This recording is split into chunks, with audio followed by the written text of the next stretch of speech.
pressure mounted Thursday on Republicans still backing Donald Trump after President Joe Biden said that harrowing video evidence of the January assault on the U.S. Capitol by Trump supporters may change some minds in the former president's impeachment trial.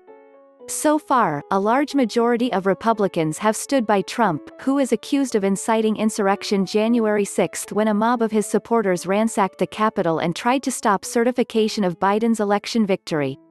That means a conviction, requiring a two-thirds majority in the Senate, is highly unlikely.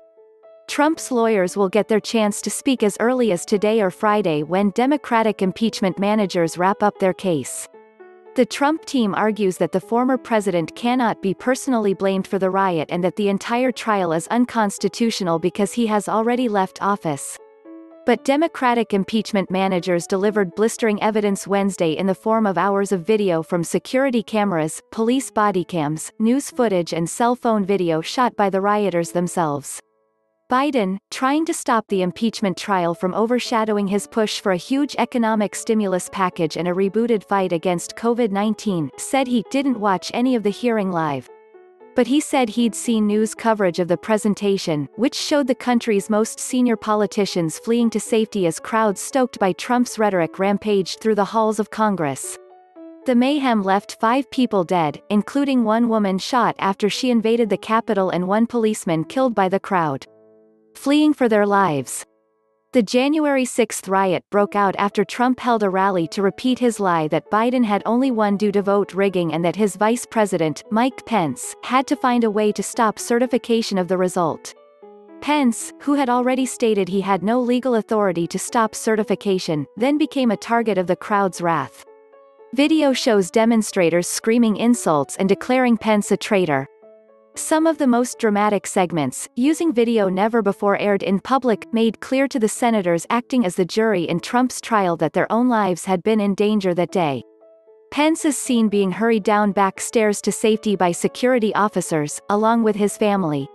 Top Democratic Senator Chuck Schumer is seen narrowly dodging a rampaging throng of pro-Trump rioters. And Senator Mitt Romney, a Republican who often opposed Trump and was turned into a hate figure by the president, is seen being steered away by a police officer just as an angry crowd approaches.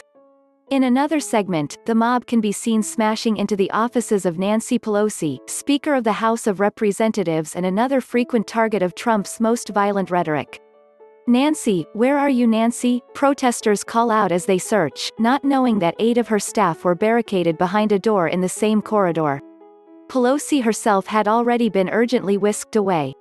"We know from the rioters themselves that if they had found Speaker Pelosi, they would have killed her," said impeachment manager Stacey Plaskett, a House delegate from the U.S. Virgin Islands. Republicans loyal so far. Holed up in his luxury Mar-a-Lago club in Florida, Trump has been gone from power for 3 weeks. But the trial has put the flamboyant and deeply polarizing Republican back into the center of the national conversation, and underlined his still powerful hold over the base of the Republican electorate. Some Republican senators have expressed disgust with the pro-Trump riot, openly blasted Trump's refusal to accept defeat to Biden, and acknowledged the compelling case made by the Democrats. "The evidence that has been presented thus far is pretty damning," Republican Senator Lisa Murkowski said. "Of course it's powerful," Senator Bill Cassidy said of the chilling footage, "but how that influences final decisions remains to be seen. Still, it is highly unlikely Trump will be convicted as it requires a two-thirds majority, meaning 17 Republicans would need to go along with the 50 Democrats. I believe at the end there will not be 67 votes to find the president guilty," Republican strategist Karl Rove told Fox News on Thursday. But he predicted that any Republican up for election in 2022 in a tough district or tough state is likely to see this video material used against them. Unlike Trump's first impeachment trial a year ago, which took 3 weeks, this one is expected to be over within days.